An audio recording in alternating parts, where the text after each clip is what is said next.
Welcome to Facts TV News, where everything is true. St. Catherine selector killed in road crash. A music selector was killed while riding a motorcycle along St. John's Road in St. Catherine on Tuesday evening. He has been identified by his alias Smokey and is reportedly of a Spanish Town address. It's reported that about 6 p.m., Smokey was riding his motorcycle along the roadway when he lost control of the vehicle and crashed into a truck and a motor car. He was hit from the motorbike and died from multiple injuries he received. Search on for gunman following deadly attack in Clarendon. The police are searching for two gunmen following an attack which left one man dead and another injured in Maypen, Clarendon on Monday night. The deceased has been identified as Lucian Beckford, a 25-year-old laborer of Evans Street in Derby, Clarendon. Reports state that about 8:15 p.m., four men were at an establishment on Evans Street when two armed men entered. The gunmen fired shots, sending the patrons running in different directions. The gunmen then escaped. Beckford's brother was later found with what appeared to be gunshot wounds. The injured person was taken to hospital and admitted. Human skeleton remains found in bushes in Clarendon. The police in Crofts Hill, Clarendon, are seeking to ascertain the identity of human skeleton remains found in Reckford District. The discovery was made on Monday afternoon in the Bullhead Mountain Forest Reservoir by a forest technician who was carrying out duties. The police were called. Investigators processed the scene and the remains were moved to the morgue. It is believed that the death occurred several years ago. Mobe man accused of shooting cop remanded in custody.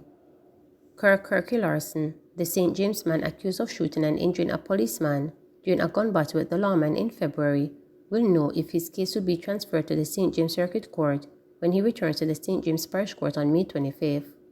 Larson, a 21-year-old laborer, is charged with wounding with intent, possession of a prohibited weapon, and 2 counts of shooting with intent. He was ordered remanded in the custody by St. James Parish Judge Sasha Marie Ashley following his appearance in court.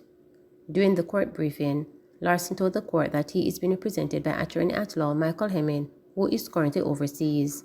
Mr. Hemmings is my lawyer, and I went to the gun court and I got remanded there. I told him that I would come to court here, said Larson, referring to his previous appearance in the Western Regional Gun Court on March 10.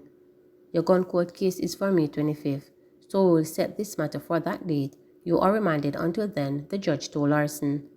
According to reports on February 18, at about 9:50 p.m., a police team was on patrol duty along Railway Lane in Montego Bay when they saw Larson walking along the roadway.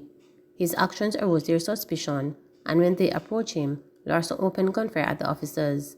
A shootout ensued, and during the gun battle, a member of the police team was shot and injured. The wounded cop was taken to the Connor Regional Hospital for treatment. It was further reported that Larson later turned up at the same hospital with a gunshot wound and was placed under police guard. Following a question and answer session in the presence of his attorney, Larson was formally charged on February 28. He is also facing a separate murder charge in relation to October 7, 2022 shooting death of Alto Sales representative DeVito Barnett. It was for that matter that he appeared in the gun court on March 10. Blind wheelchair-bound man dies after being hit by a vehicle. A motor vehicle accident claimed the life of a wheelchair-bound man who is also visually impaired along the Orange Bay Maid Road in Portland. He has been identified as Monty Cargill, a resident of Orange Bay, who is believed to be in his late 60s. Residents said that Cargill lost his sight some years ago and was confined to a wheelchair for the better part of 25 years due to a prolonged illness. According to an eyewitness who gave his name only as Dutch, Cargill, as is customary, was sitting in his wheelchair close to the busy thoroughfare when he was hit by a white Toyota Axio motor car traveling towards Buff Bay shortly after 6:30 p.m. Cargill reportedly died on the spot. The driver of the vehicle was questioned, taken to a nearby police station in Orange Bay, and warned for prosecution. The Orange Bay police are investigating. SSP Joseph wants JCF to target schools for recruits. With the Jamaica Constabulary Force's JCF ongoing recruitment drive not yielding to the desired result, Senior Superintendent of Police Wayne Joseph, Commander for Westmoreland Police Division, wants the initiative to be taken into the nation's schools in the hope of attracting students. Speaking at the presentation ceremony for the recently concluded Westmoreland Primary School cricket competition, Joseph urged teachers to encourage students to consider a career of JCF.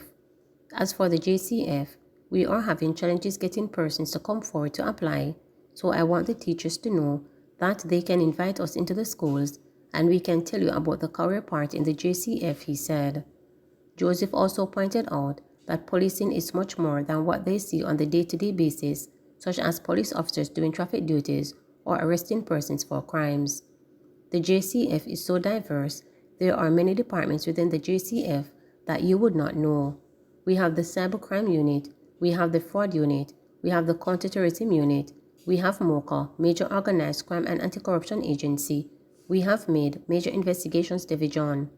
We have many departments within the force, so you can consider it as an option, also when you are considering a career path, said Joseph. Joseph said the police fully support events that schools are involved in, as well as their schools and other educational institutions, because it allows them to instill positive values and steer students away from gangs and other negative distractions. The police support any initiative like this, the cricket competition, because with the emergence of gangs in schools and all other types of distraction, they are in school nowadays. It is things like these, sports and music, that can help to keep the children occupied and steer them in a positive direction, said Joseph. In recent years, Westmoreland has become notorious for the number of students who have dropped out of school to become gangsters and active participants in illicit schemes such as lottery scam and drug smuggling. Some schools and sporting bodies in Westmoreland have lost prominent student athletes to the criminal underworld as get-rich scheme continues to flourish in Western Jamaica. Sadly, many of the youngsters who have been lured into these activities ended up being killed in gangland violence.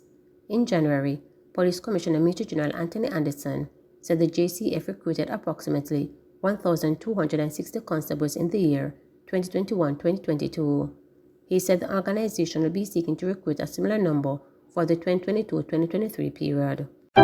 Please remember to subscribe, like, share, and click the notification